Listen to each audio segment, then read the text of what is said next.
Cordial saludo para todos. Les voy a presentar la propuesta de intención investigativa de la tesis doctoral para optar al grado de doctor en educación, titulada La educación virtual superior en Colombia, del discurso de los paradigmas a las prácticas pedagógicas. Mi nombre es Elber Enrique Gómez Ustariz. Lo primero que quiero presentarle es el resumen de la propuesta. La propuesta de la intención investigativa presenta el tema de la educación virtual en Colombia versus el discurso de los paradigmas, las prácticas pedagógicas, teniendo en cuenta pues la bibliografía existente en tesis, artículos, normas e investigaciones relacionadas con la educación superior en nuestro país. La investigación pretende tener un enfoque cualitativo y un método etnográfico, ya que con el mismo se puede explorar y comprender cómo se lleva a cabo el proceso de enseñanza-aprendizaje en un entorno virtual en la educación superior, desde la perspectiva de los estudiantes, los docentes y todos los demás actores involucrados en el proceso, teniendo como protagonista las tecnologías de la información y la comunicación dentro del proceso de enseñanza-aprendizaje. El resultado de la investigación que pretendemos conseguir es tener una propuesta de mejora en la educación para la educación virtual superior en el país, con el fin de contribuir al avance del conocimiento y la técnica educativa como tal. En una primera fase presentamos el contexto empírico. Y lo primero que tocamos de ello es la caracterización del objeto de estudio. Para nadie es un secreto que la evolución social y la tecnología imponen nuevos paradigmas, retos y desafíos a la educación superior en todos los órdenes, lo cual genera un grado de dificultad importante en el proceso de asimilación, adaptación, crecimiento y aceptabilidad de los TIC como compañero del proceso de enseñanza-aprendizaje. El objeto de estudio se centra entonces así en las dificultades que se presentan en el desarrollo de las actividades en el aula virtual, como el cambio de cronograma, actividades a último momento, el inicio de cursos sin asignación de tutores previamente, la falta de orientación oportuna, ¿sí? Y entre otros muchos inconvenientes que se presentan cuando se ejerce este tipo de educación ayudados por las TIC. El propósito general es generar una aproximación teórica sobre la relación entre él o los discursos, las prácticas pedagógicas y los ambientes virtuales con la educación superior en nuestro país. Y los propósitos específicos, uno es identificar las prácticas y estrategias pedagógicas que se emplean en la enseñanza virtual en Colombia a partir de la revisión sistemática de la literatura. El segundo propósito es analizar los discursos, las prácticas y los ambientes como dispositivo de construcción y de construcción de sistemas culturales universitarios en el país. El tercero es establecer una relación entre las prácticas discursivas, la educación y la tecnología de la información y las comunicaciones como sistema que se conectan entre cultura a escala local y global.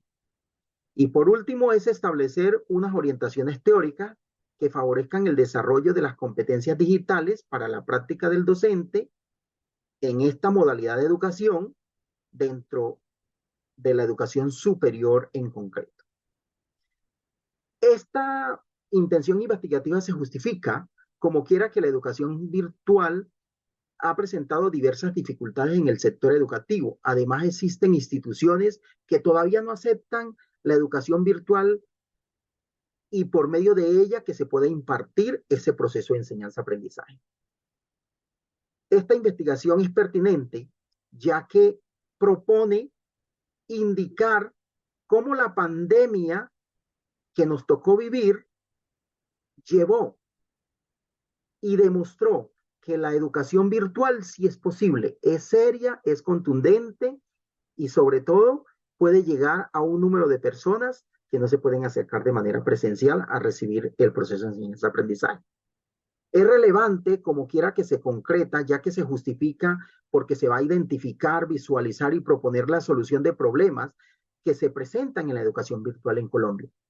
Y es vigente en razón a que estamos en pleno proceso de adaptación y transición en esa aceptabilidad en este tipo de educación. De la misma manera, en una segunda fase vamos a ver un contexto teórico, planteando unos antecedentes, ¿sí? En donde pretendemos precisamente estudiar la educación virtual y cómo ésta se ha convertido en una alternativa cada vez más relevante para aquellos que buscan ampliar su formación académica, con muchas posibilidades.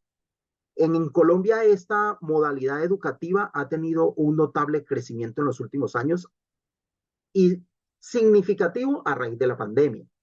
Hemos encontrado más de 8 tesis doctorales que nos hablan precisamente de esa educación virtual en Colombia y ejemplo de ellas son las que están allí relacionadas. Dentro del contexto teórico, como base teóricas de entrada o base, tenemos la teoría social de Visconti, ¿sí? El avance vertiginoso de la tecnología de la información, como lo plantea el autor, y las comunicaciones ha producido grandes cambios positivos en los diferentes ámbitos de la vida, y la educación no es ajena a ello. Además, Visconti también plantea que la zona de desarrollo próximo en la distancia entre los estudiantes pueden ser por sí mismas o por la lejanía que hay entre la comunidad y a donde ellos se desempeñan. Y la virtualidad nos da la posibilidad de que esa lejanía y de que esa educación pueda ser posible. También tenemos otros referentes teóricos, como es el conectivismo de George Simmel, teoría que nos indica que la enseñanza para la era digital es completamente viable. En este autor nos indica que la teoría del aprendizaje se basa en el proceso en red y que según la teoría, el aprendizaje ocurre cuando la persona interactúa entre sí con el mundo en línea, creando conexiones y redes existentes más allá de las aulas tradicionales, más allá de la presencialidad, ¿sí? El autor es relacionado por otros autores como Bustos Sánchez, ¿sí? Nicole Salvador, eh, en donde concluyen igualmente lo mismo, que el conectivismo nos ayuda a acercarnos, ¿sí? Que la red nos ayuda a acercarnos al individuo que necesita de la educación. La tercera fase sería la base metodológica o el contexto metodológico que tiene un fundamento epistemológico. Y hablando precisamente de la naturaleza de la investigación, entonces decimos que es un enfoque cualitativo porque busca explicar y obtener conocimiento profundo del fenómeno observado, estudiado, recopilando datos no numéricos. El método es etnográfico porque nos ayuda a describir, a interpretar el modo de vida de la familia, la escuela, la comunidad, cuyo propósito es registrar minuciosamente todos los hechos y significados, ¿sí? Mediante la observación, la entrevista, la revisión de materiales, registros, audios, video, etcétera, etcétera. El escenario e informantes van a ser los estudiantes, docentes y personal administrativo de la Universidad Santo Tomás de Bucaramanga y la Universidad Nacional Abierta y a Distancia en Colombia. La técnica e instrumentos de recolección de datos, entonces tenemos la primera técnica, que es la observación participante, y el instrumento es la ficha o guión de esa observación.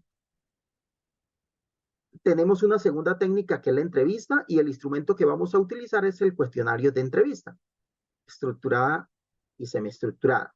Y tenemos, por último, una técnica de análisis de documento, que el instrumento es la ficha de análisis de documento, ¿sí?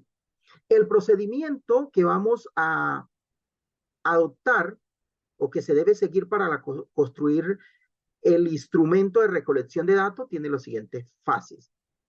Como primero, hay que recoger los datos y determinar la duración de esa recolección de datos por niveles.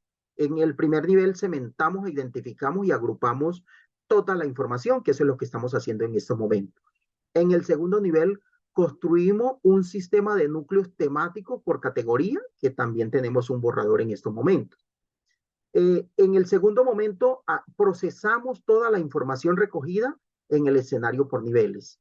¿Sí? Entonces pasamos al tercer nivel, que es identificar los vectores cualitativos interpretativos a la luz del marco teórico que estamos planteando.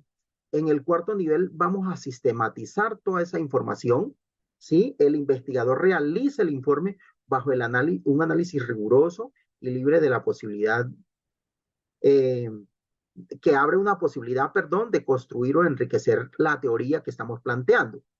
Y por último, elaboramos el informe en el escenario por niveles y es la entrega de los resultados de lo que se encontró, de lo que se consiguió, de lo que se investigó, de lo que se describió, ¿sí? También tenemos unos criterios de rigor científico para poder procesar toda esa información. El primero es la coherencia epistemológica. Como punto de partida, ¿sí? Y para contrastar, confirmar, descartar o enriquecer la teoría escogida previamente, si se confirma, se reevalúa o se complementa, pues tiene que haber una coherencia epistemológica. Lo segundo es el criterio de la credibilidad, que da valor a la verdad mediante la observación y la triangulación de la información. La tercera es la transferibilidad, que es la posibilidad de transferir la información obtenida a otros contextos o características similares. Por eso partimos de manera objetiva, recolectando esa información, procesándola y sacando unas conclusiones, haciendo una reflexión sobre esa información. También la dependencia o coexistencia, que tiene como finalidad la fiabilidad de la información, que esa información que recojamos sea fiable. ¿Sí? También tenemos el criterio de la confirmabilidad o reflexibilidad de esa información, que intenta proporcionar una información más o menos lo más concienzuda y lo más confiable posible. Y tenemos el criterio de la relevancia, que es la novedad de los aportes que hace la investigación y las mejoras o contribuciones al nuevo conocimiento que hace el trabajo de investigación que se propone. Tenemos también unos referentes teóricos, ¿sí? Que son muchos, ¿sí? Y pues finalmente darle las gracias por escucharme, plantear mi intención investigativa.